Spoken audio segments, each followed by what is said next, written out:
Okay, namaste to all of you and I welcome you in the Swami Vivekanand Institute. Research methodology के PYQ series में हम आगे बढ़ने वाले हैं और लास्ट टाइम जो हमने क्वेश्चन देखा था is regarding the basics of research methodology और उसी कॉन्टेक्स्ट में हम आगे बढ़ रहे हैं. लास्ट टाइम जो हमने PYQ किया था around how much, I think we have covered till 80. ठीक है, आज हम कोशिश करेंगे जितना जल्दी हो फिनिश करें बिकॉज अब एग्ज़ाम नज़दीक आ रही है और कोशिश यही रहेगी कि अब जो है ना, अब हम कोशिश करेंगे कि more than 10 question we will try to cover in one series. हालांकि ये पॉसिबल नहीं हो पाता है क्योंकि मैं सोचती हूँ कि सिर्फ आंसर बता के निकल जाऊँ, बट एक्चुअली वैसे क्वेश्चन सॉल्व करने का कोई फ़ायदा नहीं है. मैं चाहती हूँ कि अगर आपका क्वेश्चन हो आप भी कुछ इस तरीके से ही प्रैक्टिस करें. अगर आप PYQ सॉल्व कर रहे हैं तो उसमें जितने भी 4 ऑप्शन हैं उसको भी आप देखें, उसका नोट्स बनाएं, क्योंकि अगर आप देखोगे PYQ तो क्वेश्चन अगली बार हो सकता है आपके PYQ से आ जाए. तो जो ऑप्शन आ रहे हैं उनको प्लीज़ इग्नोर मत कीजिएगा. और इस सीरीज़ में इसी वजह से टाइम लग रहा है क्योंकि मैं ऑप्शन को भी आपको क्लियरली डिफाइन करना चाहती हूँ कि ये ऑप्शन अगर नहीं है तो क्यों नहीं है. इसके पीछे आपको लॉजिक पता होना चाहिए, कॉन्सेप्ट्स क्लियर होना चाहिए. और आप भी जब खुद से प्रैक्टिस कर रहे हो ना तो आप भी कोशिश करें कि आप भी कुछ ऐसा ही जुगाड़ लगाएं. ठीक है, बिहार में कहते हैं जुगाड़, तो आप भी उसे जुगाड़ लगा के कुछ इसी तरीके से प्रैक्टिस करें. तभी क्या होगा, तभी ये आगे बढ़ पाएगी. लास्ट टाइम आई थिंक नहीं, यहाँ तक नहीं हुआ था. Let me check it out how much we have done. Last time I think we did till is this one. The university department plans to undertake a study wherein attitude, value and biasness of the teacher and the student is probed in the eye of disclosing the parents adjustment. Which type of research method will be considered as appropriate in this context? I don't think कि ये मैंने किया था या नहीं. Well, is this one. Which of the following research forms aim primarily at putting at the theoretical. चलिए देख लेते हैं, यहीं से देख लेते हैं. ठीक है, और जो नेक्स्ट क्वेश्चन आएगा उसको भी हम करते जाएंगे. ठीक है, if there is a repeatability, ठीक है, अगर रिपीट होगा, ठीक है, तो इट मीन्स कि क्या होगा आपको पता है ना, कंसिस्टेंसी मेंटेन हो जाएगी. सो डोंट वरी, हम ट्राई करेंगे अगर क्वेश्चन रिपीट हो तो हम उसको स्किप करने की कोशिश करेंगे. But let's look into the question. Question देखिए आपके स्क्रीन पे है कुछ इस तरीके से और हम स्टार्ट करने जा रहे हैं क्वेश्चन नंबर 67 से. ठीक है, तो क्वेश्चन नंबर 67 से जब आप क्वेश्चन पढ़ेंगे, ठीक है, just see the question and try to understand this. क्योंकि ये सब क्वेश्चन हमने ऑलरेडी, मुझे लग रहा है कि मैंने इसे करवाया था. क्वेश्चन नंबर 67, क्वेश्चन क्या कह रहा है, विच of the following research form, इनमें से कौन से रिसर्च के forms AIIMS primarily eight putting the use of theoretical advancement. ठीक है, थियोरेटिकल एडवांसमेंट की तरफ उनका जो मेन उद्देश्य है वो ये है, with us I on exploring the potential generalisability. यानी कि वो क्या करते हैं, उनका एम जो है वो सामान्यकरण की तरफ होता है. कौन सा type, fundamental research, evaluative research, action research और अप्लाइड रिसर्च. ये आपके क्वेश्चन दिए हुए हैं. आई थिंक मैंने किया था ये क्वेश्चन. और मुझे जहाँ तक पता है क्वेश्चन नंबर 67 में मैंने आपको बताया था कि the answer will be applied. मैंने आपको बताया था कि एक्शन में हम क्या देखते हैं, एक्शन में हम टेम्पररी चीज़ों को सॉल्यूशन ढूंढते हैं. बट जब हम बात करें थियोरेटिकल एडवांसमेंट, थियोरी का एडवांसमेंट हो रहा है प्रैक्टिकल लाइफ में, और यहाँ पे हम जनरलाइजेबिलिटी की बात करते हैं, तो वो आपकी अप्लाइड में हो जाती है, जहाँ पे आपकी ऑलरेडी जो थियोरी है उसकी आप क्या कर रहे हो, एडवांसमेंट कर रहे हो. ठीक है, पुटिंग इनटू यूज़, आप यूज़ में ला रहे हो. और उसके बाद आप अगर वो थियरी अप्लाई हो जाती है, अगर वो थियरी कारगर होती है, you can find a long term solution. तो इसका जो आंसर था वो डी था. चलिए अब हम क्वेश्चन नंबर 68 की तरफ बढ़ते हैं. ये क्या कह रहा है, a university department plans to undertake a study where in attitude, value and biases of a teacher and the student are probed with an eye of disclosing their pattern of adjustment. ठीक है, इसमें से कह रहा है कि एक विश्वविद्यालय क्या कर रहा है, एटीट्यूड, वैल्यू और बायसेस को डिस्क्राइब कर रहा है. आई थिंक मैंने ये भी किया था कि हम जब एटीट्यूड, वैल्यू और बायसेस को स्टडी करते हैं तो बताइए इनमें से कौन सा जो है ना एप्रोप्रिएट है. देखिए एक्सपेरिमेंटल तो नहीं होगा. ठीक है, एक्सपेरिमेंटल को आप हटाओ, एक को हटाओ. फिर उसके बाद क्या हिस्टोरिकल होगा, ये हमने डिस्कशन किया था कि जब हम बात करते हैं यानी कि एटीट्यूड और वैल्यू इन सब की स्टडी करने की बात करते हैं. ठीक है, तो इसमें से कौन होगा, यहाँ पे देखिए हिस्टोरिकल हो सकता है क्या, हिस्टोरिकल क्यों होगा भाई, हम अभी बात करें ना एटीट्यूड, आपकी क्या जो है ना, आपका दृष्टिकोण, मूल्य क्या है और पूर्वाग्रह क्या है, इन सब की स्टडी हिस्टोरिकल में कैसे प्रेजेंट में स्टडी करेंगे ना, तो आपका फिफ्थ भी क्या होगा, एलिमिनेट होगा, फिफ्थ ऑप्शन में है नहीं। देखिए फिर उसके बाद क्या करेंगे कि क्या हम केस स्टडी कर सकते हैं, ऑफकोर्स केस स्टडी के अंदर हम किसी एक पर्टिकुलर लोग, क्योंकि यहाँ पे यूनिवर्सिटी डिपार्टमेंट की स्टडी की जा रही है जिसमें टीचर और स्टूडेंट्स की स्टडी की जा रही है, तो यहाँ पे पर्टिकुलर ले सकते हैं। फिर यहाँ पे क्या कर सकते हैं, इथनोग्राफिक, क्योंकि इथनोग्राफिक में क्या करते हैं हम बायसेस को स्टडी करते हैं, स्टीरियोटाइप, कल्चर, इन सब की स्टडी करते हैं। तो आपका जो राइट आंसर होगा 2 और 4, यानी कि केस स्टडी और इथनोग्राफिक। ये वाला भी मैंने करवाया था, मुझे जहाँ तक याद है ये भी मैंने करवाया था, ठीक है। अब चलते हैं हम यहाँ से देखते हैं 69, आई थिंक ये मैंने नहीं कराया था, और यहाँ पे मैंने आपको छोड़ा था, ये भी करवा दिया था कि अगर मान लीजिए कि कोई एक बच्चा है, उसकी फॉर्मेट और स्टाइल ऑफ रेफरेंसिंग में गलती हो रही है, तो इनमें से कौन सा एग्जाम्पल सही है, तो ये क्या है, उसकी टेक्निकल लैब्स है। और जब टेक्निकल लैब्स की बात करते हैं, देखिए रेफरेंसिंग तो उसने किया है, technical labs in the sense कि वो क्या कर रहा है, उसे टेक्निकल आइडिया नहीं पता है कैसे रेफरेंसिंग करते हैं, प्रॉपर स्किल उसको पता नहीं है, ठीक है। तो ये इस तरह के एरर को कहते हैं स्लिप एंड लैप्स एरर, ठीक है, स्लिप एंड लैप्स एरर, ठीक है। और इसके वजह से क्या हो रहा है, उसकी फॉर्मेट और स्टाइल में उसको रेफरेंस करने में दिक्कत आ रही है। अनएथिकल जब हम बात करते हैं तो उसके तहत आता है FFP। FFP मतलब कि आप क्या कर रहे हो, फैब्रिकेट कर रहे हो, ठीक है, अपने हिसाब से क्या कर रहे हो, तोड़ मरोड़ रहे हो इन्फॉर्मेशन को, आप क्या कर रहे हो, फाल्सिफिक, कुछ गलत डाटा उसमें यूज कर रहे हो, वो क्या है, अनएथिकल है। फाल्सिफिकेशन, प्लेजरिज्म, ये सब किसके अंदर आता है, ये सब आते हैं अनएथिकल मीन्स की तरफ, FFP। लेकिन जब यहाँ पे रेफरेंसिंग के फॉर्मेट में गलती है तो वहाँ पे हम क्या कहेंगे, there is a slip and lapse error. Inability of the researcher to write a thesis, देखिए थीसिस लिखने में उसकी गलती नहीं है, कि अगर मान लीजिए उसे टॉपिक समझ में नहीं आ रहा है या फिर डेटा कलेक्शन नहीं आ रहा है, तब हम कह सकते हैं कि उसकी इनएबिलिटी है। Lack of commitment on the part of, अगर वो बीच में छोड़ देता है या फिर मान लीजिए कि वो जस्टिफाई रिजल्ट लाने में दिक्कत होती है, उसको लास्ट तक नहीं टिकता है, तब हम क्या कहेंगे, कमिटमेंट नहीं दे रहा है, यानी कि वो क्या कर रहा है, वो जो है वो प्रतिबद्ध नहीं है। बट यहाँ पे उसकी फॉर्मेटिंग और स्टाइल में गलती हो रही है, so it's a error, technical error, ठीक है, इथिकल नहीं होगा। The right one is technical lab, जिसको हम क्या कहते हैं, slip and lapse error. Now let's come to the right one, यहाँ से हमें स्टार्ट करना है, ठीक है। तो देखिए यहाँ पे आपके 2 स्टेटमेंट दिए गए हैं, असर्शन और रीजनिंग, और इस तरह के क्वेश्चन आपसे ज़्यादा पूछे जा रहे हैं। असर्शन क्या कह रहा है, researcher can draw a definite conclusion even there is a little evidence to support it. एक जो शोध करता है वो एक डेफिनेट कंक्लूजन ड्रॉ कर देता है, यहाँ तक कि उस कंक्लूजन को साबित करने के लिए उसके पास पर्याप्त जो सबूत है वो नहीं है, लिटिल, कम सबूत है, ठीक है। तो ये आपका असर्शन दिया है, और रीज़न इसलिए दिया है कि स्टैटिकल टेस्ट इज सिग्निफिकेंट, यानी कि जब हम सांख्यिकी टेस्ट करते हैं तो बहुत इंपॉर्टेंट होता है रिसर्चर को लॉजिकली करेक्ट रिजल्ट निकाले फ्रॉम द डेटा। ये आपका रीज़न दिया हुआ है, स्टेटमेंट कह रहा है कि उसके पास उतना एविडेंस नहीं है, फिर भी वो क्या कर रहा है, रिजल्ट निकाल रहा है। तो इन दोनों स्टेटमेंट को देख के बताइए कौन सा सही है।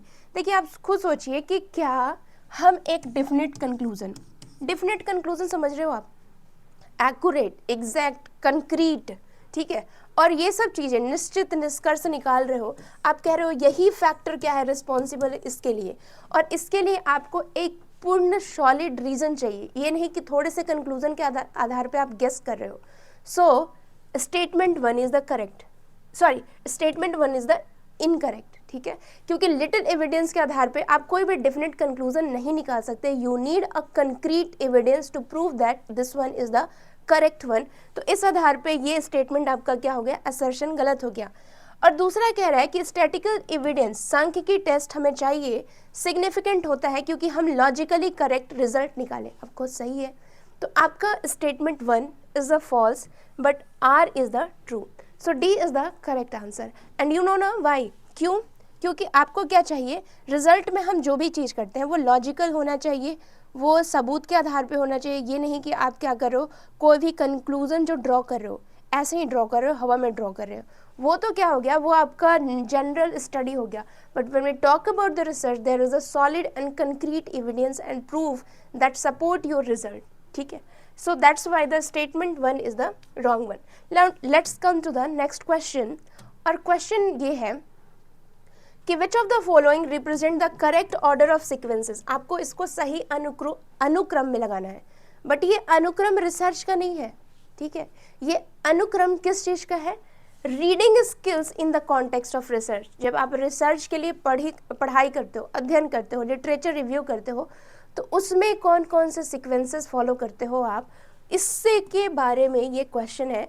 कह रहा है पहले आप रीड करते हो, क्वेश्चन करते हो, recall review survey, question survey read recall review, recall review survey question read, survey question read recall review.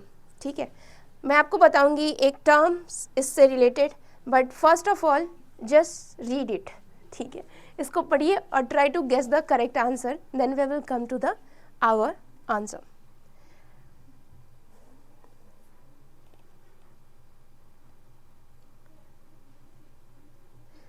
इससे रिलेटेड ना एक मॉडल है जिसके बारे में मैं आपको बताना चाहती हूँ, और आई थिंक ये आपके डेली लाइफ में भी काम आएगी. बहुत ही अच्छा मॉडल है जिसको हम क्या कहते हैं, जस्ट सी दिस, मैं आपको बताना चाहती हूँ.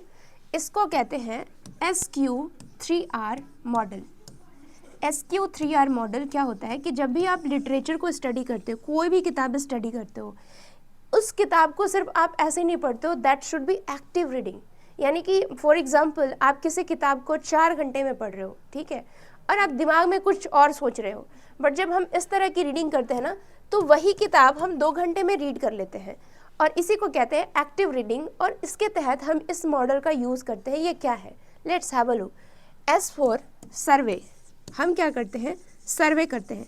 सर्वे का मतलब, सर्वे तो यार लास्ट में होता था ना डेटा कलेक्शन के टाइम, तो यहाँ पे मैं सर्वे क्यों लिख रही हूँ मैं बताऊँगी. बट पहले आप आते हैं, फिर आप क्या करते हो, क्वेश्चन करते हो.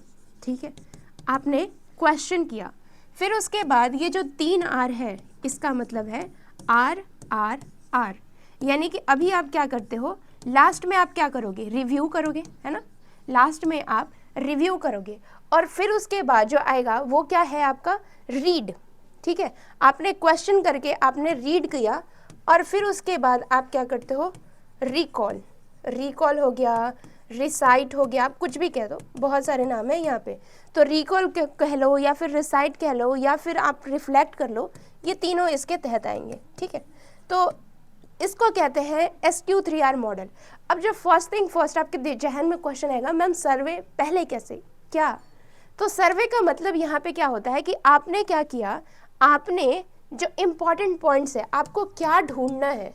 ठीक है, इम्पॉर्टेंट पॉइंट, जितने भी इम्पॉर्टेंट पॉइंट है उसको आपने क्या किया, पॉन्डर किया. ठीक है, फॉर एग्जाम्पल आपने क्या किया, किताब खोला, किताब खोलने के दौरान आप धड़ल्ले से पढ़ने नहीं बैठ गए, आप ऊपर से देखते हो कि इस पूरे बुक में क्या है. फॉर एग्जाम्पल आप KVS मदान की बुक पढ़ते हो, उसमें आप क्या देखते हो, उसमें आप देखते हो कि पहले में सिलेबस है, फिर उसके बाद क्या है, ये 10 यूनिट का इंडेक्सिंग दे रखा है, फिर हर यूनिट में क्या है, टॉपिक वाइज क्वेश्चन है, और टॉपिक वाइज क्वेश्चन के बाद लास्ट में आपका PYQ है, प्रीवियस ईयर क्वेश्चन है. इस तरीके से आपने क्या किया, उसका सर्वे किया, आपने देखा क्या क्या है इसमें और मुझे कहाँ से स्टार्ट करना है. फिर उसके बाद आपने क्या किया, क्वेश्चन तैयार किया कि मुझे क्या करना है, मुझे इसमें रिसर्च एप्टीट्यूड के क्वेश्चन सॉल्व करने हैं. कैसे करना है, तो जब भी आप जो है ना, जब पढ़ने बैठते हो तो आपके दिमाग में कुछ क्वेश्चन रहता है कि मैं पढ़ने इस रीज़न की वजह से जा रहा हूँ, मैं आज इस टॉपिक को, इस कन्फ्यूजन को सॉल्व करने के लिए ये बुक उठाऊँ. अब ऐसा तो नहीं है, कभी कभी क्या होता है, हम ऐसे ही पढ़ते हैं, बट जब हम एक्टिव रीडिंग की बात करते हैं, जहाँ पे हम प्रोडक्टिव रीडिंग की बात करते हैं, we have some question in our mind. For example आप रिसर्च करते हो, you have a research question in mind. आप ये लिटरेचर क्यों पढ़ रहे हो, ऐसा तो नहीं है कि इंटरेस्ट आ गया तो आपने बस पढ़ना, ये हम कहते हैं कैजुअल रीडिंग. फॉर एग्जाम्पल जब एग्जाम खत्म होता है तो हम नॉवेल लिख के बैठते हैं, but when we are doing research, when we are doing literature review, we have a research question, research hypothesis in our mind, and on the basis of this question we will go and delve into the research question, और उस question को हम ढूंढते हैं. फिर उसके बाद आप रीड करते हो, और रीड करना इन द सेंस कि वैसा रीडिंग नहीं, that reading should be active. ये रीडिंग के दौरान आप हमेशा क्या रहते हो, एक्टिव रहते हो, और आप जो है ना हमेशा उस क्वेश्चन को अपने दिमाग में लेते हो कि क्या मैं जो पढ़ रहा हूँ वो क्वेश्चन को आंसर दे रहा है कि नहीं।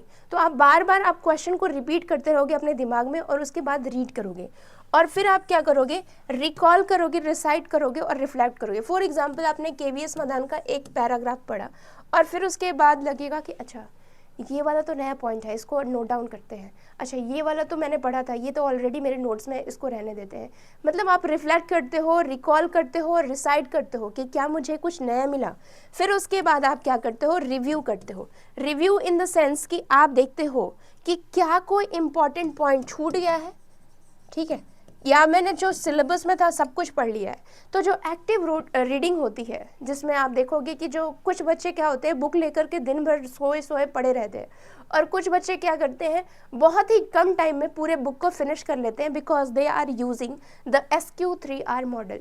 और SQ3R मॉडल क्या होता है, first you have to skim through out the book, then you have to have a question in your mind ki why I am reading this book, and then what you do, you will start reading this question. When you read, you will reanalyze कि what question I am going to find out through this reading, and फिर उसके बाद क्या होता है, you will recall कि आपने इस इन्फॉर्मेशन से, आपने इस पैराग्राफ में, इस पेज में क्या नया फाइंड किया, और उसको आप side by side note down करते हो एज अ नोट्स।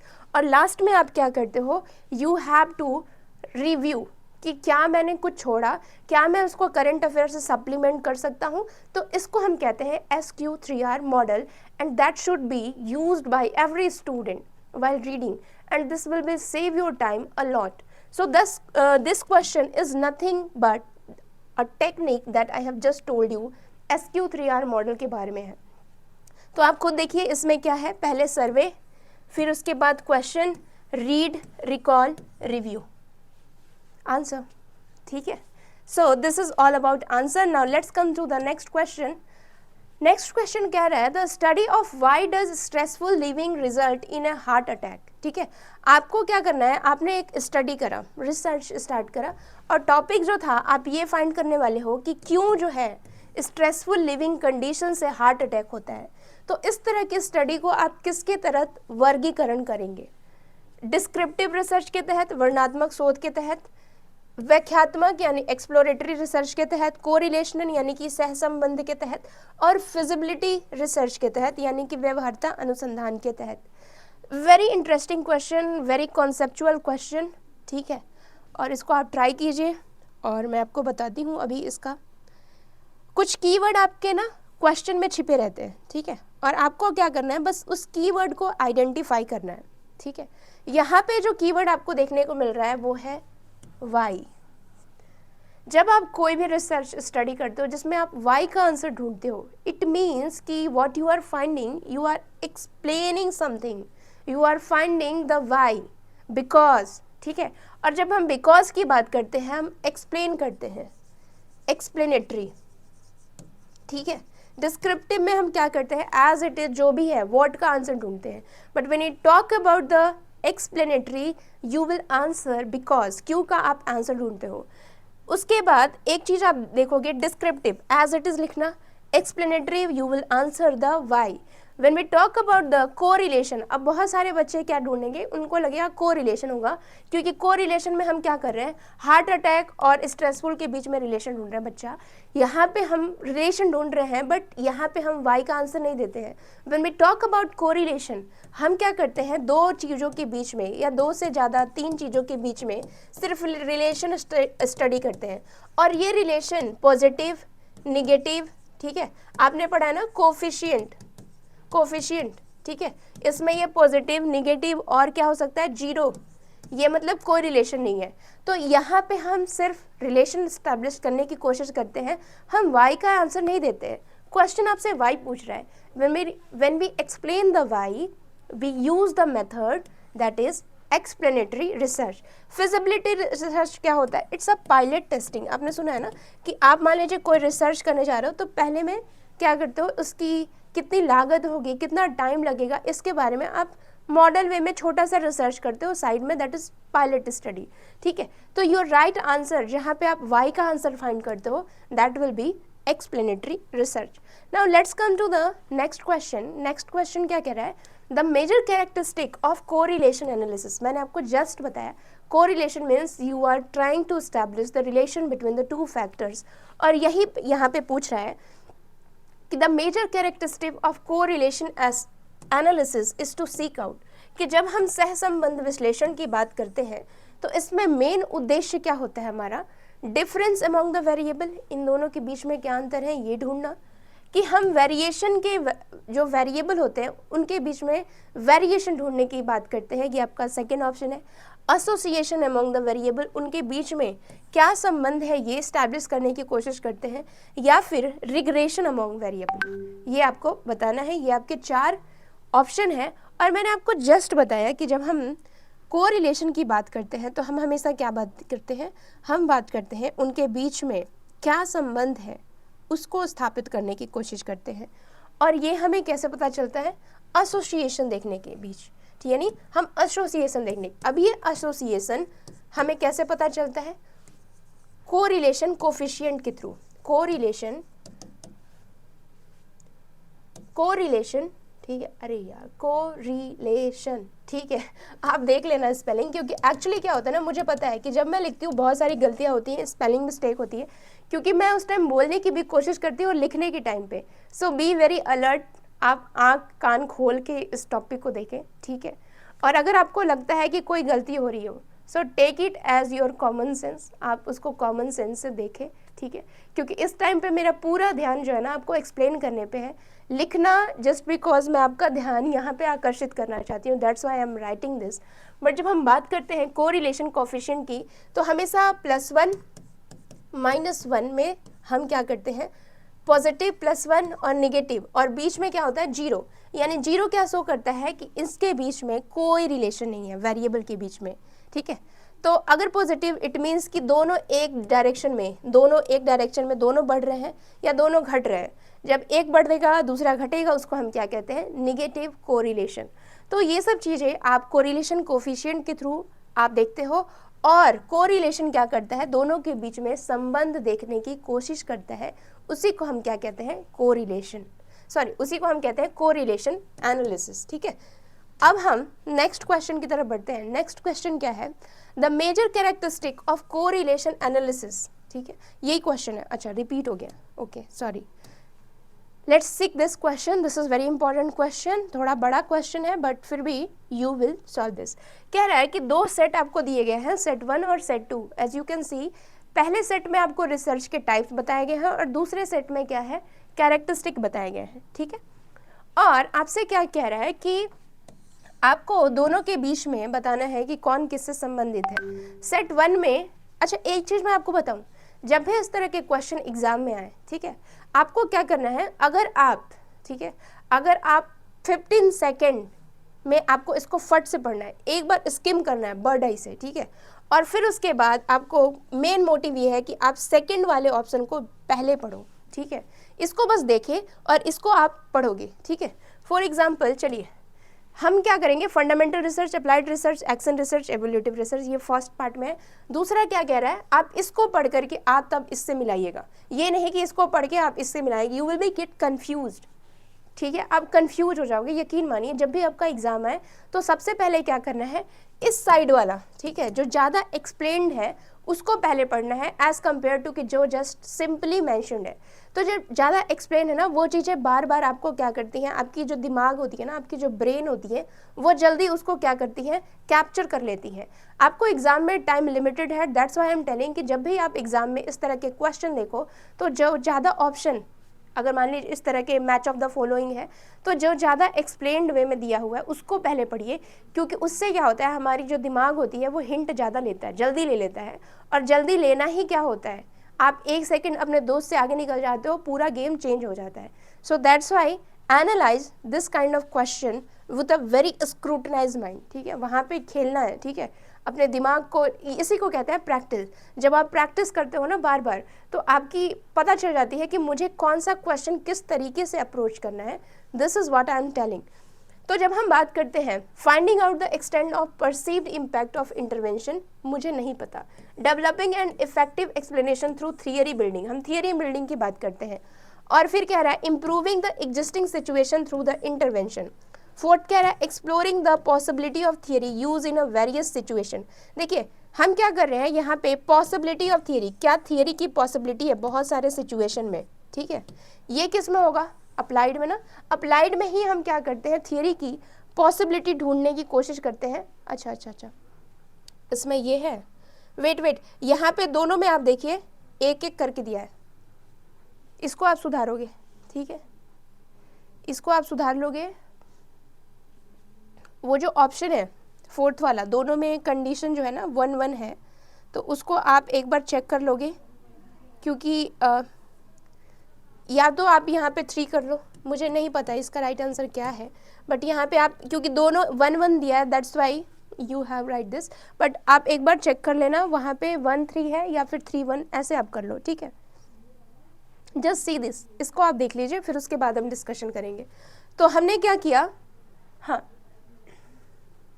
ठीक है, चलो अब आगे बढ़ते हैं। यहाँ पे हम क्या कर रहे हैं, एक्सप्लोर कर रहे हैं एक थियरी को कि वो वेरियस सिचुएशन में अप्लाइड हो रहा है कि नहीं। हम अप्लाइड रिसर्च में भी यही करते हैं। अप्लाइड रिसर्च में क्या करते हैं, फॉर एग्जांपल हमारे पास एक थियरी है और थियरी का हम एप्लीकेशन देखते हैं कि क्या वो यहाँ पे भी अप्लाई हो रहा है, यहाँ पे भी, और उसको हम क्या करते हैं, जनरलाइज करने की कोशिश करते हैं। इसी को तो हमने अप्लाइड कहा। तो आप जब बात करोगे exploring the possibility of theory for various situation, देखिए आपको ना इस तरह के क्वेश्चन में पहले एक को जो आपको कंफर्म है कि ये सही ही होगा, उसको आपको पकड़ना मेन मोटिव यही है कि मुझे जो एकदम डिफिनेट है कि मेरा ये कॉन्सेप्ट क्लियर है, उसको पकड़ लीजिए और उसके आधार पे आप एलिमिनेशन स्टार्ट कीजिए। जैसे मुझे ये डिफिनेट है कि अप्लाइड में क्या करते हैं, हम possibility of theory various situation में देखने की कोशिश करते हैं। इट मीन्स कि आपका 2 का 4 होना चाहिए। अब इसमें देखिए 2 का 4 किस में है, 2 का 4 यहाँ पे है और यहाँ पे है, बी और सी में है, ठीक है। अब हम देखते हैं क्या, यहाँ पे देखिए, यहाँ पे कह रहा है कि आगे देखते हैं एक्शन रिसर्च में हम क्या करते हैं, शॉर्ट टर्म क्या करते हैं, finding out the extend the perceive impact of an intervention. यानी कि हम क्या करते हैं एक्शन रिसर्च में, सी का आपका 1 होगा कि हम किसी का किस तरीके, किस हद तक वो परसीव कर सकता है इम्पैक्ट, उसका प्रभाव कैसे हो सकता है, ये देखने की करते हैं कोशिश। और उसके आधार पे क्या वो टेम्पररी है या शॉर्ट टर्म है, वो हम एक्शन रिसर्च में देखने की कोशिश करते हैं। यानी सी का आपका क्या होना चाहिए, 1 होना चाहिए। और ये सब कहाँ पे है, ये सब आपका यहाँ पे दिख रहा है, ठीक है। अब आप चेक कीजिए कि क्या हमारा बी का 4 होगा, बी का 4 क्या है, अप्लाइड, जो कि मैंने देखा अभी। फिर उसके बाद ए का 2 होना चाहिए, यानी कि फंडामेंटल रिसर्च में हम क्या करते हैं, थियरी बिल्डिंग की कोशिश करते हैं। अफकोर्स करते हैं, हम क्या करते हैं, जो भी चीज़ स्टडी करते हैं उसको डिस्क्राइब करने के बाद हम थियरी बिल्ड करने की कोशिश करते हैं, यानी ए का 2। और फिर उसके बाद आपका क्या है, डी का 3, यानी कि जब हम इवेल्युएटिव रिसर्च की बात करते हैं तो इसमें हम क्या करते हैं, इम्प्रूव करने की कोशिश करते हैं, इवेल्युएट करने की कोशिश करते हैं through the use of intervention, यानी डी का आपका क्या होगा, 3 होगा। सो इस तरीके से आपको क्या करना है, क्वेश्चन को अप्रोच करना है। जब भी आप मैच ऑफ द फॉलोइंग की बात करें, फर्स्ट थिंग फर्स्ट, आपको जो ज़्यादा एक्सप्लेन्ड वे में दिया हुआ है वो पहले पढ़ना है। दूसरा चीज़ आपको क्या करना है, जो आप श्योर हो उसको आपको क्या करना है, पकड़ना है पहले, और उसके थ्रू आपको क्या करना है, 50-50 या फिर जो भी हो रहा है एलिमिनेट कीजिए। और उसके बाद आप जो रेस्ट ऑफ द बचा हुआ है कंफर्म करने के लिए एक बार मिला लीजिए कि क्या ये सही है कि नहीं, और इस आधार पे आप राइट आंसर तक जाएंगे, ठीक है। So now let's come to the next question. अच्छा, एक चीज़ मैं आपको बता रही हूँ, क्योंकि जब हमने बात कर लिया है अप्लाइड, इवेल्युएटिव, एक्शन रिसर्च, तो फंडामेंटल रिसर्च में हम क्या करते हैं, थियरी डेवलपमेंट की बात करते हैं। अप्लाइड रिसर्च में हम क्या करते हैं, हम देखते हैं कि क्या ये थियरी वेरियस सिचुएशन में यूज़ कर सकते हैं कि नहीं। एक्शन रिसर्च में हम क्या करते हैं, शॉर्ट टर्म के लिए देखते हैं। और जब हम इवेल्युएशन की बात करते हैं तो हम इम्प्रूव करने की सिचुएशन की बात करते हैं। सो इसी तरीके से आपका नेक्स्ट क्वेश्चन 76 है, इनमें से कौन सा following is not true in the context of participatory research. यानी कि जब हम पार्टिसिपेटरी रिसर्च की बात करते हैं तो इनमें से कौन जो है ना वो सही नहीं है, सही नहीं है ना, हाँ, नॉट ट्रू बोल रहा है। पार्टिसिपेटरी रिसर्च क्या होता है, फॉर एग्जाम्पल अगर मैं आपको बोलूँ कि जा कर के आप देखो कि वहाँ पे पानी की समस्या कैसी है, ठीक है। पानी की समस्या जांच करने के लिए आप जा रहे हो, रिसर्च कर रहे हो, और आपने क्या किया, पार्टिसिपेट किया, आपने जो ग्रामीण लोग हैं उनसे मदद किया, उनसे क्वेरी किया, उनसे सर्वे किया, और आप वहाँ पे जा कर के आप कुछ देर रहे, उसके बाद स्टडी किया। उसी को हम क्या कहते हैं, पार्टिसिपेटरी रिसर्च। और पार्टिसिपेटरी रिसर्च में जो लोकल पीपल हैं उनका इन्वॉल्वमेंट बहुत ज़रूरी है, ठीक है। लोकल पीपल का involvement is the most important thing. और जो रिसर्चर भी होता है वो क्या करता है, अपने पर्सपेक्टिव से उनको देखने की कोशिश करता है, रिसर्च को देखने की कोशिश करता है। यही क्या है, यही है आपका क्या, पार्टिसिपेटरी रिसर्च। तो यही कह रहा है इनमें से कौन सा जो है ना ट्रू नहीं है। It emphasis on the people as expert. People को ही हम क्या कहते हैं, एक्सपर्ट। उनसे डाटा लेना, उनसे सर्वे इकट्ठा करना, उनसे क्वेश्चन हायर करना, दैट्स इम्पॉर्टेंट।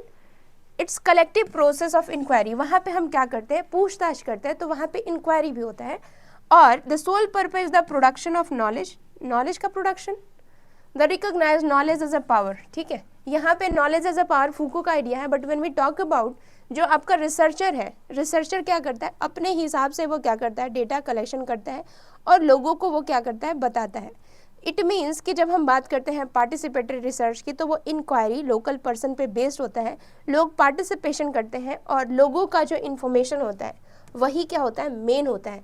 बट ये प्रोडक्शन ऑफ नॉलेज की नहीं, यहाँ पे बात किया जाता है, इंक्वायरी की बात की जाती है। यहाँ पे आपकी नॉलेज इकट्ठा है कि जो भी नॉलेज है वो कितना सही है, कितना प्रामाणिक है, इन सब पे हम बात करते हैं। So which of the following is not true, this one, ठीक है। The sole purpose is to check the authenticity on the real ground, ठीक है। रियल ग्राउंड में जा करके हम इंक्वायरी करते हैं और उसके आधार पे हम क्या करते हैं, वी विल स्टडी दिस। अब देखिए एक क्वेश्चन आया है कि जीन पियाजे gave the theory of cognitive development human on the basis of which, कि जब हम जीन पियाजे की थियरी, मैंने आपको टीचिंग एप्टीट्यूड में बताया था, उन्होंने कॉग्निटिव डेवलपमेंट थियरी दी है कि बच्चे के अंदर कॉग्निटिव का विकास कैसे होता है, और उन्होंने बाकायदा 4 स्टेप दी है, ठीक है, 4 स्टेजेस दी हैं, जिसके वजह से प्री मॉर्टल स्टेज, ये सारे स्टेजेस हैं। तो इसमें कह रहा है कि जीन पियाजे theory of cognitive development human, development in human on the basis of this, किसके आधार पे कह सकते हैं, applied research, action research, evaluation research और फंडामेंटल रिसर्च। आपके ये 4 ऑप्शन दिए हैं और आपको बताना है कि जीन पियाजे ने जो थियरी दी है वो किस पे आधारित है, ठीक है। देखिए जब हम बात कर रहे थे ना, एक चीज़ आप समझिए कि जब हम बात करते हैं अप्लाइड, चलो नया स्टार्ट करते हैं, और यहाँ पे हम बात कर रहे हैं 2 रिसर्च, आपको बार बार पूछेंगे और इसके बारे में आपको हमेशा कॉन्सेप्ट्स क्लियर रहना चाहिए। क्या क्लियर होना चाहिए कि जब हम बात करते हैं फंडामेंटल रिसर्च की, फंडामेंटल रिसर्च, और दूसरा क्या है, अप्लाइड रिसर्च, ठीक है। इसके बारे में प्लीज़ बी वेरी क्लियर, क्योंकि इससे बार बार क्वेश्चन आपके आते हैं और इतना बार इसको प्रैक्टिस कर लीजिए कि क्वेश्चन जो है ना गलत होने के चांसेस ना हो।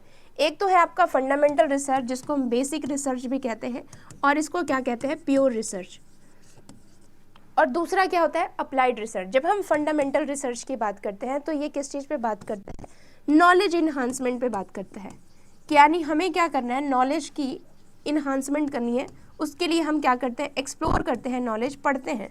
और पढ़ाई किस पे होता है, हम क्या रहते हैं, हम जागरूक रहते हैं, हमें जिज्ञासा रहती है, तो हम क्या करते हैं, क्यूरियोसिटी बेस्ड होता है, ठीक है। स्पेलिंग आप चेक कर लेना, ठीक है। तो इसमें हम क्या करते हैं, क्यूरियोसिटी, हम क्या करते हैं, एक्सप्लोर करते हैं। एक्सप्लोरेटरी रिसर्च भी इसके तहत आता है, एक्सप्लोरेटिव रिसर्च भी इसके तहत आता है।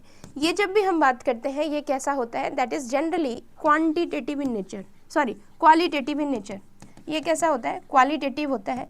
और जब क्वालिटेटिव आ गया, इट मीन्स व्हाट, क्वालिटेटिव आ गया, इसका मतलब क्या कि ये कैसा है, इंडक्टिव। जनरली, देखिए वर्ड आप समझिए, जनरली इज सामान्य रूप से, हमेशा नहीं। It can be qualitative, it could be quantitative, but generally इसका जो नेचर होता है वो क्या होता है, क्वालिटेटिव होता है, ठीक है। और ये क्या करता है, एक जो आप चीज़ देखोगे, इसका हमेशा जो रीज़न होता है, थियरी को डिराइव करना, यानी थियरी देना, थियरी को नया नया डिस्कवरी करना इज़ द मेन थिंग जो कि आप यहाँ पढ़ोगे। ये हमेशा एक यूनिवर्सल जनरलाइज थियरी देने की कोशिश करता है, ठीक है। जब हम अप्लाइड की बात करते हैं, जो थियरी ऑलरेडी यहाँ पे दिया हुआ है उसको हम क्या करते हैं, टेस्ट करते हैं। कि क्या ये प्रैक्टिकल लाइफ में भी पॉसिबल है। तो हम यहाँ पे एप्लीकेशन ऑफ थियरी की बात करते हैं। ये जो चीज़ें होती हैं अप्लाइड हम कहाँ करते हैं, प्रैक्टिकल सिचुएशन में। प्रैक्टिकल सिचुएशन में हम देखते हैं कि क्या वो जो पॉसिबल थियरी है वो प्रॉब्लम को सॉल्व कर पा रहा है कि नहीं। तो यहाँ पे हम बात करते हैं प्रॉब्लम सॉल्विंग की।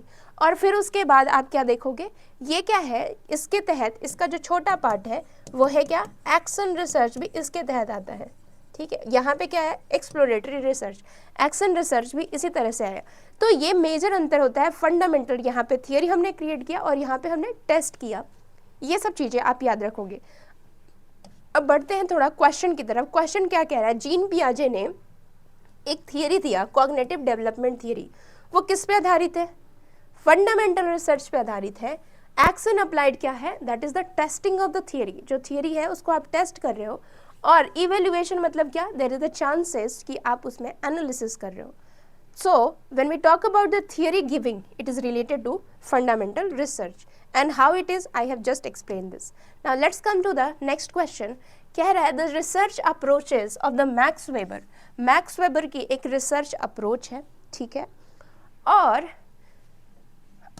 कैसा अप्रोच है, to understand how people create meaning in the natural setting is identified as, कि जो मानव है नेचुरल सेटिंग में, ठीक है ना, यानी कि आप बात करोगे कि सामान्य वातावरण में, ठीक है, कैसे मीनिंग को क्रिएट करते हैं, इसके बारे में the research approach max weber की अप्रोच है, जिसपे हमें मदद करता है कि लोग कैसे जो है ना सामान्य वातावरण में मीनिंग क्रिएट करते हैं। ठीक है, क्रिएट कर रहे हैं मीनिंग, तो उसको हम क्या कहते हैं, positivism paradigm, critical paradigm, natural paradigm, interpretive paradigm. बहुत इंपॉर्टेंट, बहुत ही कॉन्सेप्चुअल क्वेश्चन, बेसिक क्वेश्चन, ये सब क्वेश्चन आपको पता होना चाहिए। याद आ रहा है आपको, कुछ याद आ रहा है आपको? मैंने अभी नहीं पढ़ा है ना। जब मैंने आपको बेसिक्स ऑफ रिसर्च पढ़ाए थे तो उसमें मैंने आपको बताया था अप्रोचेस आप देखोगे मेनली, आप देखोगे कि एक को तो कहते हैं पॉजिटिविज्म, पोस्ट पॉजिटिविज्म, और इसके तहत जब हम पोस्ट पॉजिटिविज्म की बात करते हैं इसको हम क्या कहते हैं, इंटरप्रेटिविज्म। ठीक है, और जब हम बात करते हैं साइंटिफिक अप्रोच की तो उसके तहत आ जाता है हमारा पॉजिटिविज्म। पॉजिटिविज्म क्या होता है, it's totally based upon facts. ठीक है, ये फैक्ट्स पे आधारित रहता है, साइंटिफिक रहता है, क्वांटिटेटिव रहता है। ठीक है, ये नंबर की बात करता है और हर चीज़ क्या होगा, साइंटिफिक प्रूव्ड होगा। ये क्या है आपकी, ये है हमारा पॉजिटिविज्म अप्रोच। लेकिन जब हम बात करते हैं इंटरप्रेटिज्म, यानी कि हमारा जो दूसरा अप्रोच है, तो ये किस पे आधारित होता है, ये आपके सब्जेक्टिव नॉलेज पे बेस्ड होता है। हर इंसान क्या हो सकता है, हर किसी की आइडिया सही हो सकती है। ये किस चीज़ की बात करता है, ऑब्जेक्टिविटी की बात करता है। सो यहाँ पे आपकी ऑब्जेक्टिव नॉलेज हम इसको सही करते हैं। बट जब हम इंटरप्रेटिज्म की बात करते हैं तो सब्जेक्टिव नॉलेज की बात करते हैं। हर इंसान की अपनी सोच होती चाहिए। तो यहाँ पे इंडिविजुअल की मीनिंग क्रिएशन की कैपेसिटी देखी जाती है, और हर इंडिविजुअल जिस तरीके से लॉजिकली मीनिंग क्रिएट कर सकता है, तो individual meaning creation is seen here. ठीक है, ये आपको कहाँ पे देखने को मिलता है, इंटरप्रेटिज्म पे।